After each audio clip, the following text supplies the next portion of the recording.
Okay, so we're here at the 2012 primary for the Republican Party, and as you can see, there were only about 287,000 people that were involved that came out to vote at all.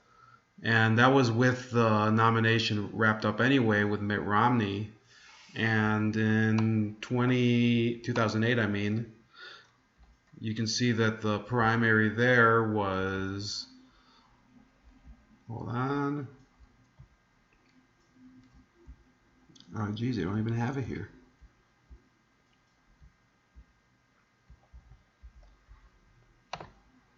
Sorry about that.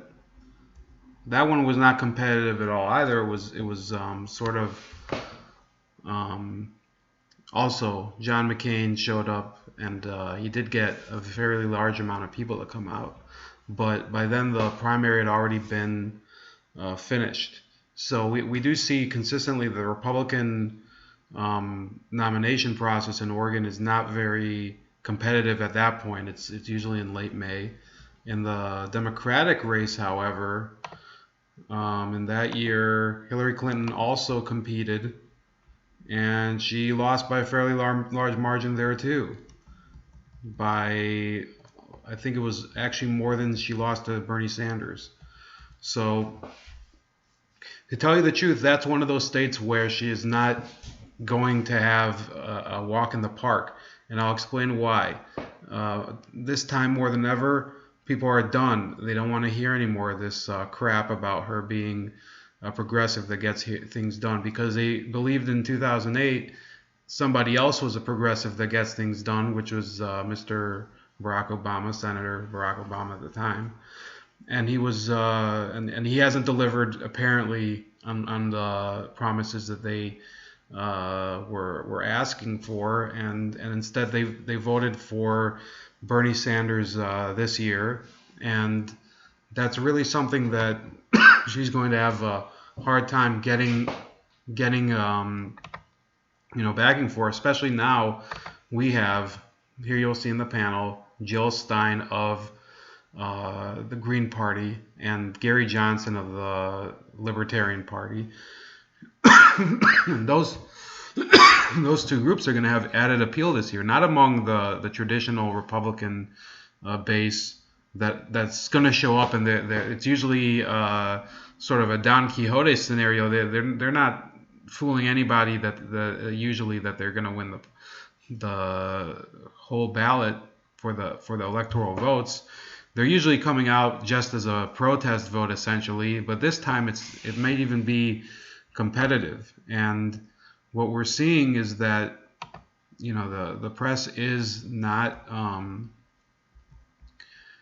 giving enough credence to the fact that Hillary Clinton is leading Mr. Trump by 10 points as of October in Oregon.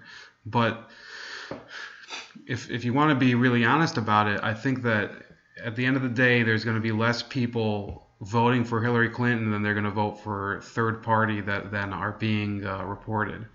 And there's actually polls from the same period of time that are recording Donald Trump having only about a 7-point lead to deal with, or less, and we're talking about, or it's usually between 7 and 10 points, but we're talking about a turnout issue. People who are going to vote for the third party candidates in Oregon are definitely going to turn out. The ones who went out and voted for Donald Trump in the primaries are going to come out too. And I believe also that these other conservatives in Oregon that are there that maybe normally would not turn out, that have been freaked out by Hillary Clinton and her wacky agenda that is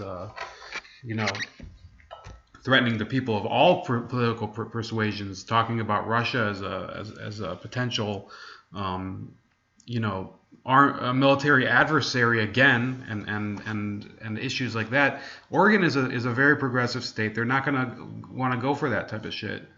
So I don't think that they're necessarily going to have people flocking to vote for Donald Trump as opposed to Hillary Clinton, but we're going to see people that will flock to vote for somebody else as opposed to her, and maybe be that that wedge voter that gets in against her, because Jill Stein stated on camera, I think it was on C-SPAN, I don't remember, that she believes that Donald Trump is actually having a foreign policy that is less inflammatory towards war than Hillary Clinton, which is, last year if he would have told me that, I would not have believed it myself. And I myself am a very anti-democratic voter and believer too. But long story short, Oregon is only one of the states that I've chosen as a sample for that. Now the other one would be